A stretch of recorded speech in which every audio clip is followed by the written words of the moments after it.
Nobody expected what would happen when Victoria Chen walked into that hospital room on the night of October 15th. And nobody could have predicted what her billionaire lover would do next. What started as a quiet evening in the maternity ward turned into a scandal that brought an entire city to its knees. This is that story. Sarah Martinez thought she had it all. At 32, she was married to Alexander Martinez, a real estate billionaire worth over $2 billion. 7 years of marriage, a penthouse overlooking the city, and now, at 37 weeks pregnant, she was about to give him the one thing that would complete their perfect life, a child. But perfection is often just an illusion. For the past 18 months, Alexander had been living a double life. Victoria Chen, a 28-year-old marketing executive, had met him at a conference in Singapore. What started as late-night drinks turned into an affair that consumed them both. Alexander made promises, told Victoria his marriage was over, that he was only staying with Sarah out of obligation, that they'd be together soon. Victoria believed every word. She rearranged her entire life around those promises. She turned down jobs in other cities to stay near him. She spent holidays alone while he was with his wife, consoling herself with his assurances that next year would be different. And then Sarah got pregnant. When Alexander told Victoria the news over the phone, something inside her shattered. All those promises. All those late nights when he swore he was going to leave Sarah. All of it had been lies. "You said you barely touched her anymore," Victoria whispered. "It was one night. It didn't mean anything. But it meant everything. Because now there would be a baby." And Victoria knew she'd lost him. For months, Victoria spiraled. She called Alexander at all hours, demanding answers. What about them? What about everything he'd promised? Alexander, caught between two worlds, became vague. He made no promises. He asked for patience. He said they'd figure it out after the baby was born. But Victoria was done being patient. October 15th, Sarah's contractions started at 6 a.m.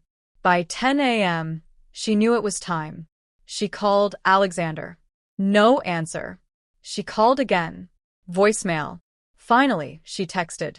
"Baby's coming. Heading to St. Catherine's Hospital. Please hurry." His response came 20 minutes later. "An important meeting with investors. We'll be there soon." But he wasn't in a meeting. He was in his office, trying to break things off with Victoria. The conversation was a disaster. She cried, begged, screamed. Finally, she stormed out, leaving Alexander alone with his guilt. Meanwhile, Sarah checked into St. Catherine's Hospital at 2 p.m. The nurses said it would be several more hours. First babies took their time. Sarah tried not to worry as the hours passed. 3 p.m., 4 p.m., 5 p.m. Alexander's phone went straight to voicemail. At 6:47 p.m., the door to Sarah's hospital room burst open. Sarah, in the middle of a contraction, looked up expecting to see Alexander. Instead, she saw a woman she'd never met, beautiful, desperate, her eyes wild with rage. "Where is he?" the woman demanded. "I'm sorry, who?" Sarah began. "Don't play dumb with me," Victoria screamed. "Where the hell is Alexander?" That's when Sarah understood. The late nights. The distance. Her husband's affair was standing right in front of her. Sarah couldn't finish. "His girlfriend. His real girlfriend." Victoria's voice cracked. "You trapped him. You got pregnant on purpose to keep him." "I don't know what he told you," Sarah said, trying to stay calm despite the pain. "But you need to leave." "I'm in labor." "He promised me." Victoria screamed. "He promised he was leaving you. And then you did this." Before Sarah could respond, Victoria lunged. She grabbed Sarah by the shoulders, shaking her violently. "You ruined everything. Everything." Sarah screamed. Nurses burst in. Security came running. But the damage was done. The stress, the shock, the physical assault, it sent Sarah into emergency labor. Her blood pressure spiked. She started bleeding. "Placental abruption," a doctor shouted. "Emergency C-section. Now." As they wheeled Sarah toward the operating room, she caught one last glimpse of Victoria being dragged away in handcuffs, still screaming. The last thing Sarah thought before the anesthesia took hold was, "Where's Alexander?" Alexander arrived at the hospital at 8:23 p.m.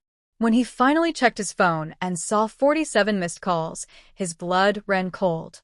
He drove like a madman, nearly causing 2 accidents. Security stopped him in the lobby. Police were there. Something about an assault, his wife in emergency surgery. "What the hell happened?" he demanded. It took 20 minutes to get answers. Victoria had attacked Sarah. The stress caused complications. Emergency surgery. His wife and baby fighting for their lives. Alexander sank into a chair, his head in his hands. "This is my fault," he thought. All of this. After 2 hours, a surgeon emerged. "Mr. Martinez? Your wife is stable. The baby is stable. You have a daughter." When Alexander walked into Sarah's recovery room, she was holding their newborn daughter, born 3 weeks early because of his mistakes. Sarah looked up at him, and he saw everything in her eyes. The hurt, the betrayal, the death of whatever love she'd once had for him. "You brought this into our lives," Sarah whispered. "You did this to our daughter." Alexander had no words, but as he stood there, looking at his wife and child, something inside him changed.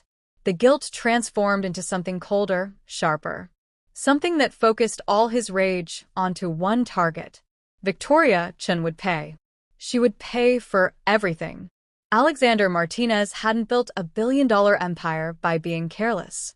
Every move he made was calculated, strategic, devastating. Now he would apply those same skills to destroying Victoria Chen. 3 days after the attack, Victoria was released on bail.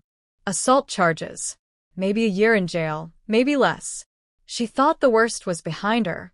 She had no idea what was coming.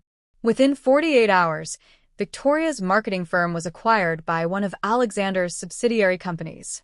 The new management announced restructuring. 20 positions eliminated. Victoria's name was at the top of the list. 4 years of excellent performance reviews meant nothing. Security escorted her out with 2 weeks' severance. Next came her apartment. The building had been sold to a real estate development company, one of Alexander's shell corporations. All tenants received generous relocation packages. All except Victoria. A clause in her lease allowed eviction due to criminal charges affecting the property's reputation. Within 30 days, she was homeless. Her car was repossessed. The loan company claimed she'd missed payments she'd never actually missed. But the loan had been sold to a debt collection agency owned by Alexander's financial group. Their records said she was 3 months behind. But Alexander wasn't finished. He used his connections to ensure every detail of the attack made headlines. Mistress attacks pregnant woman in hospital became the story everyone was talking about. Victoria's face was everywhere: news outlets, gossip blogs, social media. Her mother called her, crying. "Your father won't even say your name. How could you do this to our family?" Her friends stopped answering. Her social media flooded with hate. She couldn't go anywhere without being recognized, without the whispers and pointing. She'd become the most hated woman in the city. But Alexander saved his final move for last. 2 months after the attack, Victoria received a letter. A team of psychologists hired by Alexander had prepared an evaluation of her mental state. It painted a picture of someone dangerous, unstable, delusional. Alexander's lawyers filed a motion requesting mandatory psychiatric evaluation and treatment. The judge, an old colleague of Alexander's late father, reviewed the case and agreed. Victoria Chen was committed to Riverside Psychiatric Facility for 6 months. As police led her away in handcuffs, Victoria finally understood. "He did this," she told the officer. "Alexander did all of this. He's destroying me." The officer just nodded sympathetically and kept walking. 6 months later, Victoria was released. The facility had helped her: therapy, medication for depression and anxiety, coping mechanisms. She'd started to heal. But the world she returned to was destroyed. No job. No home. No family. Her parents had cut her off. No friends. No money. Her credit was ruined. Her reputation was gone. At 29, she was starting from absolute zero. She took a job waiting tables for minimum wage. She rented a room in a shared house with 5 other people. Some days, she'd see billboards for Martinez properties and have to fight the urge to scream. Then one evening, a package arrived. No return address.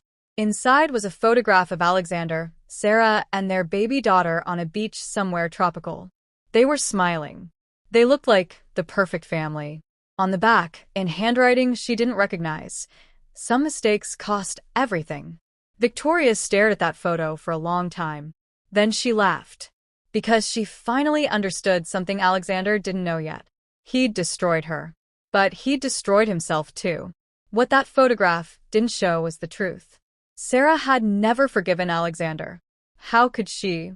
Every time she looked at the scar from her emergency C-section, she remembered. For 3 months, she played the dutiful wife in public. But in private, she barely spoke to him. They lived in the same penthouse, but slept in separate rooms. And then, 3 months after Victoria's release, Sarah filed for divorce. Alexander came home to find his wife, his daughter, and half his possessions gone. Sarah took him for everything she could. Half his liquid assets. The penthouse. Full custody with supervised visitation every other weekend. And an NDA preventing him from discussing the affair publicly. The divorce made headlines. Everyone knew. The whispers at business functions. The looks at charity galas. He'd become a cautionary tale. His business suffered. Partners got nervous. Investors pulled out. Reputation mattered, even for billionaires. Within a year, his empire had shrunk by 30%. Every night, he sat alone in a new apartment, looking at photos of his daughter that Sarah's lawyer sent weekly, drinking whiskey and wondering if revenge had been worth the cost. 2 years later, Victoria was still in the city.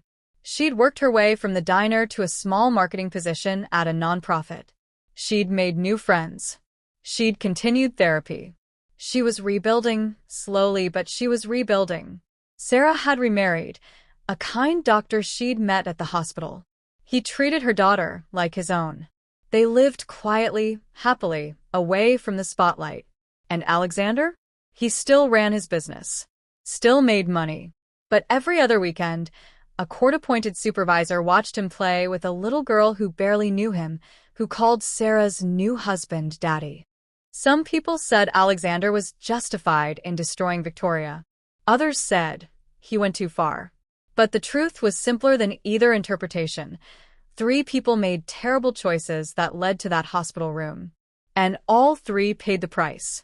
Because in the end, revenge doesn't heal anything. It just spreads the pain around until everyone's drowning in it. And that's what really shocked the whole city. Not the affair, not the attack, not even the systematic destruction of one woman's entire life. What shocked everyone was realizing that in a war where everyone seeks revenge, everyone loses. So, what do you think? Was Alexander justified in his revenge? Did Victoria deserve what happened to her? Or did everyone just get what they deserved? Drop your thoughts in the comments below. I read every single one. And if you enjoyed this story, don't forget to hit that like button and subscribe to the Story Spindle for more captivating tales that'll keep you on the edge of your seat. Hit that notification bell so you never miss a story.